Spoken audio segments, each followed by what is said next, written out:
Nós não sabemos exatamente o que está acontecendo. Caminhamos pelas ruas e o que vemos são pessoas usando máscaras. Procuramos na imprensa e o que vemos são notícias falando de lugares de lazer ou públicos fechados, que hospitais estão sobrecarregados e filas de enterros sem velórios.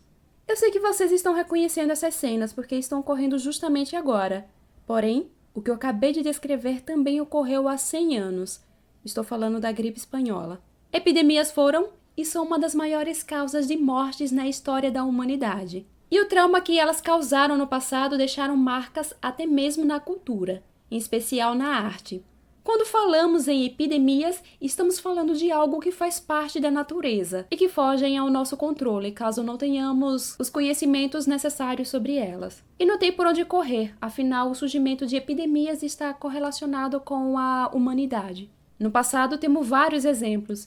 Hoje, estamos vivendo um exemplo e certamente amanhã teremos mais. Bom, meu nome é Márcia Jamile, sou arqueóloga e administradora do site Arqueologia Egípcia. E vamos lá comigo porque eu irei explicar algumas coisas sobre o nosso passado mais remoto. As linhagens dos hominídeos surgiram há mais ou menos uns 7 milhões de anos atrás.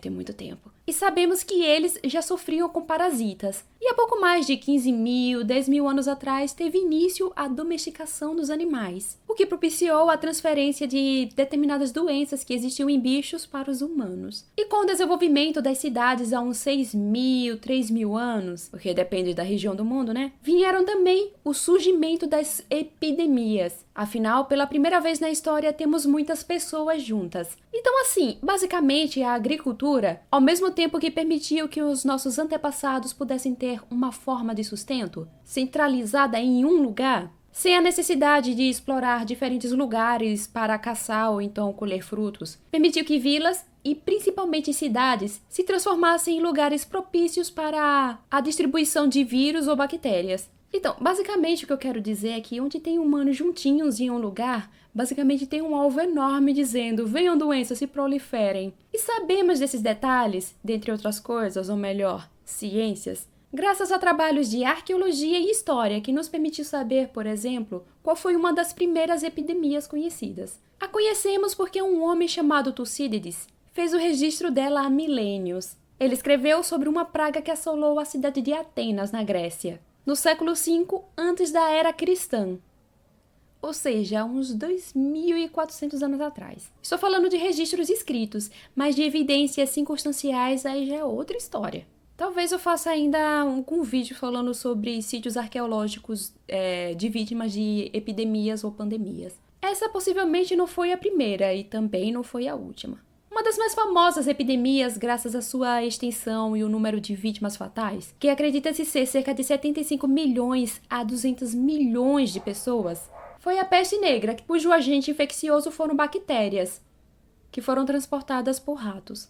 E também tem as menos conhecidas, que foram aquelas que afligiram e chegaram até a dizimar povos indígenas do continente americano com a chegada dos europeus. E olhando toda a cronologia da história da humanidade, sabe onde se encaixa o desenvolvimento do primeiro antibiótico? Em 1928, através das pesquisas encabeçadas pelo biólogo Alexander Fleming. Ou seja, se a gente sofre hoje, imagina o pessoal há uns 80 anos atrás. Agora, por que nós, arqueólogos, pesquisamos epidemias e pandemias? Bom, em primeiro lugar, como eu falei, onde tem humanos juntos, terão doenças se alastrando.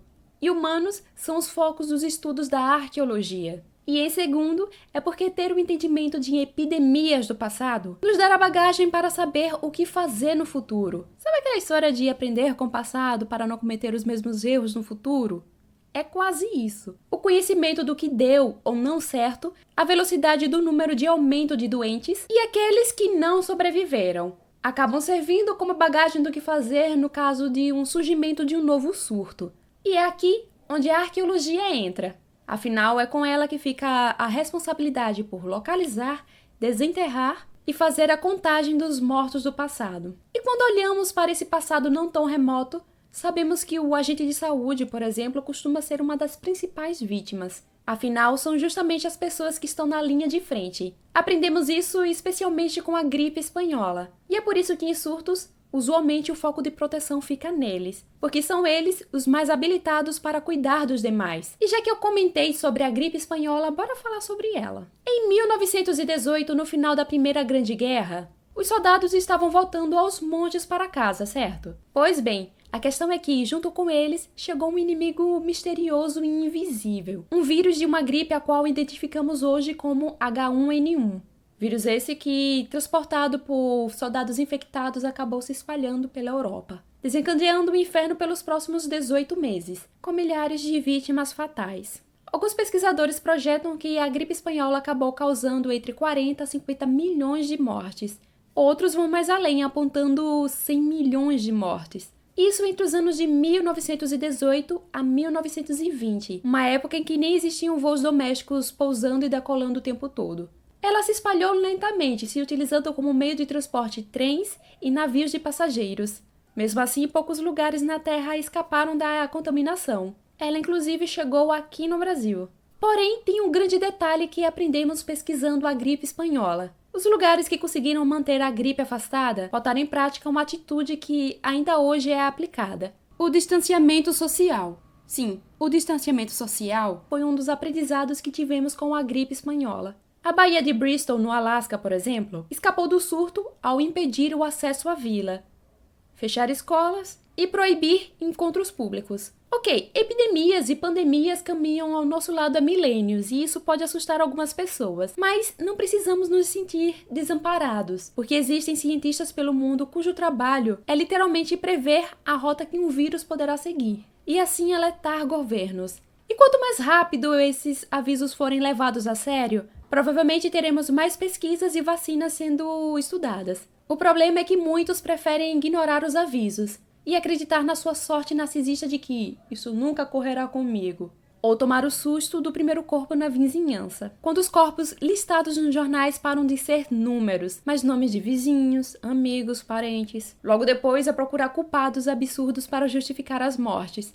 Durante a peste negra, por exemplo, algumas comunidades preferiam acreditar que a praga era a culpa dos judeus. Para elas, eles teriam tido a ideia vil de espalhar a doença pela Europa.